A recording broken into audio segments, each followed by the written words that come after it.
Closure property. Closure property of addition, meaning the sum of any two real numbers is also a real number. Example, 1 plus 4 is equals to 5, and 5 is a real number. Closure property of multiplication. The product of any two real numbers is also a real number. Example, 8 times 3 is equals to 24, and 24 is a real number.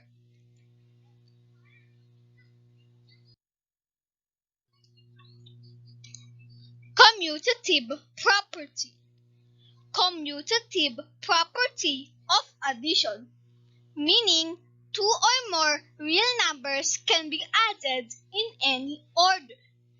Example, 2 plus 6 is equals to 6 plus 2.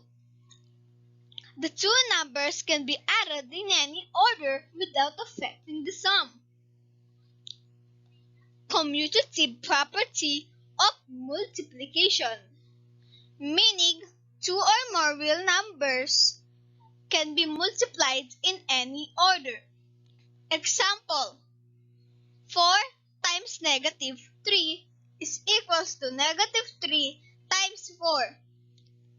The two numbers can be multiplied in any order without affecting the product. Verbal hint. Remember the word commute, which means travel. The number can be switched places and the result will be the same.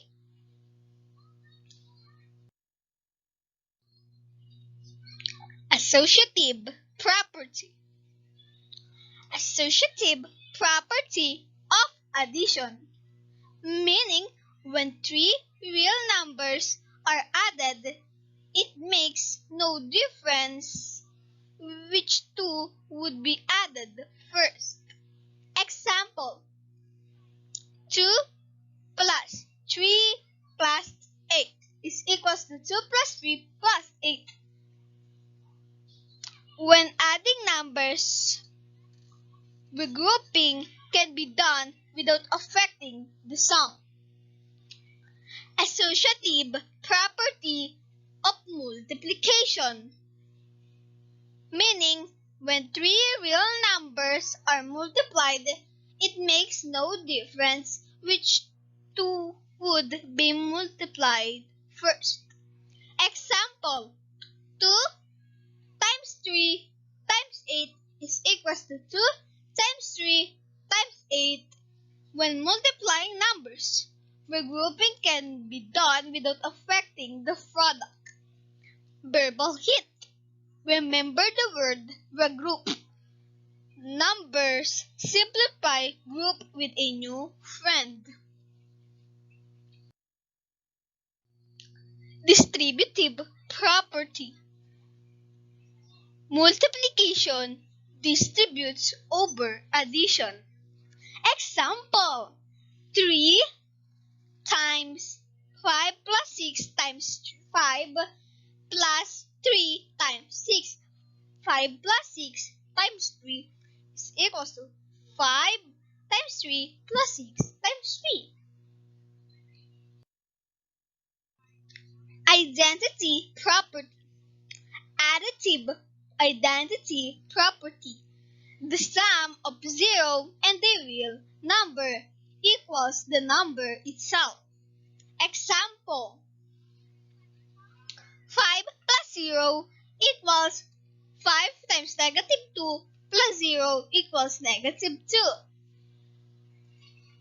Multiplicative identity property. The product of 1 and a real number equals the number itself. Example, 3 times 1 is equals to 3 times negative 4 times 1 equals negative 4.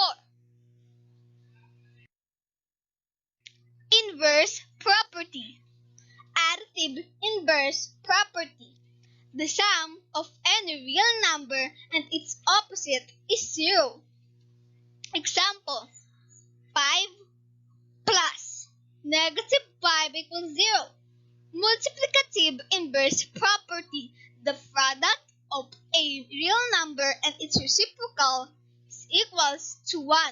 Example, 7 times 1/7 is equals to 1. Subscribe.